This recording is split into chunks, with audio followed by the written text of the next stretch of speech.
Has anyone ever asked you, are you saved? Probably. Today from the letter of St. Paul to the Romans, he says, our salvation is nearer than when we came to believe. We often use the word salvation, but we don't often ask, well, what does it mean? Salvation is not a moment. It is a journey. In our daily life, we see aspects of salvation when we see and are grateful for God's gifts and blessings in our life. When Mary and Joseph brought Jesus into the temple, St. Simeon looked at Jesus and said, "My eyes have seen your salvation."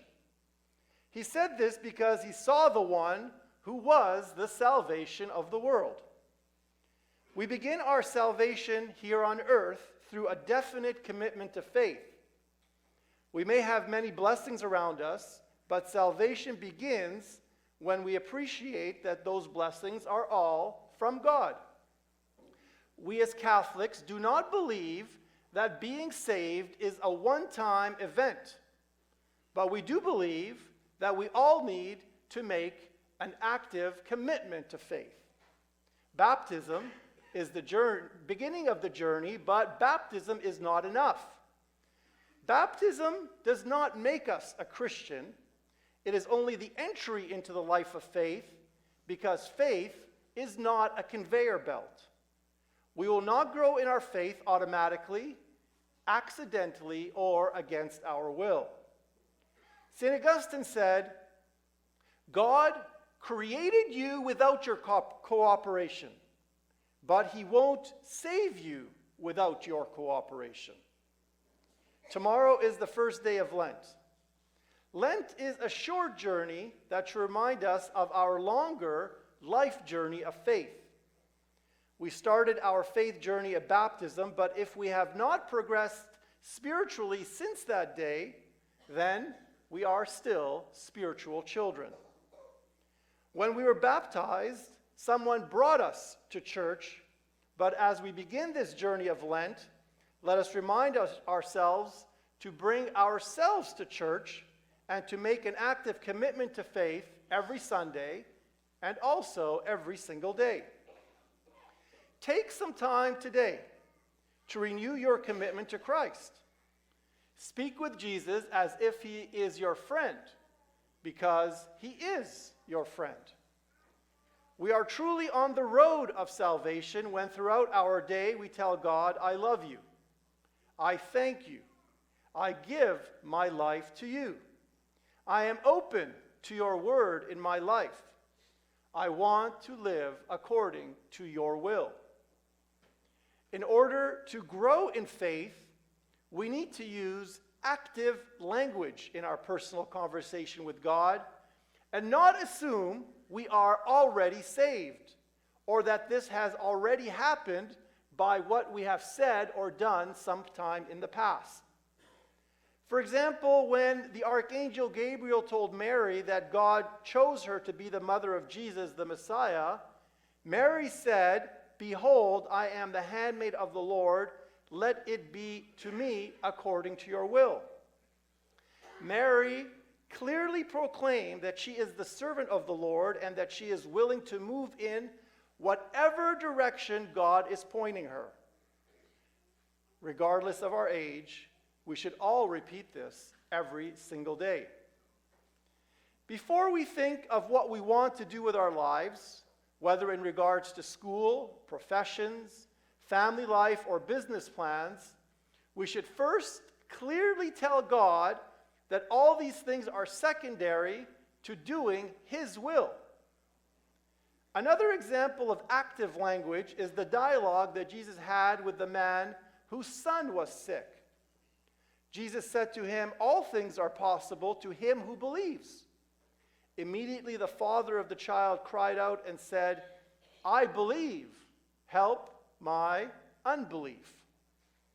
When we remind ourselves that we are on a journey of faith, we set aside all our expectations of perfection. If we have a hard time understanding aspects of our faith, we also need to be honest with God. It is not wrong for us to say, I believe, but help my unbelief. It is only when we admit our weaknesses before God that we begin to be open to grow spiritually. I encourage everyone here to make some statement of faith today that reflects that Jesus is at the center of our lives and is at the center of everything we are doing. Tell Jesus where you are. I love my faith. I have made some mistakes, but I'm trying to pray. And tell Jesus where you want to be. I want my life to be more focused on you. I want to have strength to stand up for my faith, but I also want your help. An active commitment of faith and a regular renewal of that commitment makes sure that we are moving beyond the faith we had in our baby stage. We all need to ask ourselves, what stage on the journey of faith am I now on? If we are not praying, if we are not reading the Bible, if we are not doing something spiritual in our life, then we are not actively growing in our faith. Lent is a great time to remind ourselves of this daily journey. Fasting is intended to remind us that this journey is not easy. There are inconveniences along this journey of faith, but these are meant to help us grow.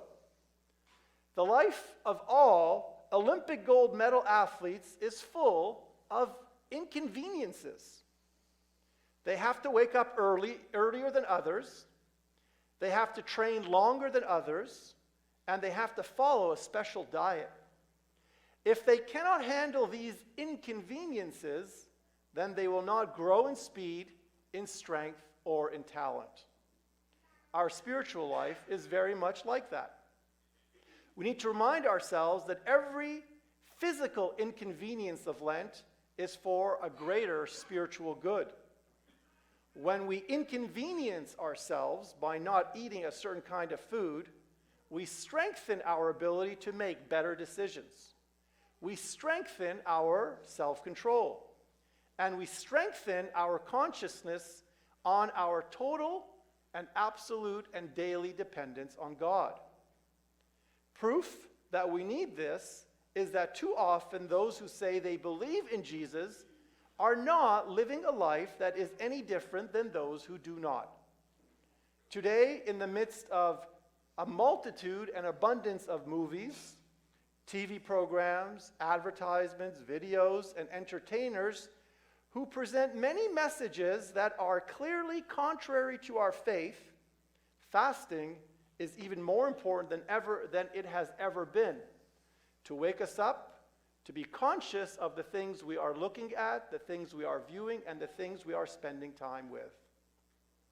Fasting from food is only the first stage that leads us to spiritual growth by fasting our eyes, fasting our mouth, fasting our emotions, and fasting any attachments or desires we have for things that are not fitting for a follower of Christ. Our salvation is nearer than when we came to believe, tells us St. Paul in his letter to the Romans. Well, how much nearer is our salvation today than when we first believed? How much nearer do we want to be to Jesus by Easter? We will only be as near as we want to be and as near as we make our commitments to be every single day. These upcoming weeks are a perfect time to set clear spiritual goals and to purposefully and consistently work towards them.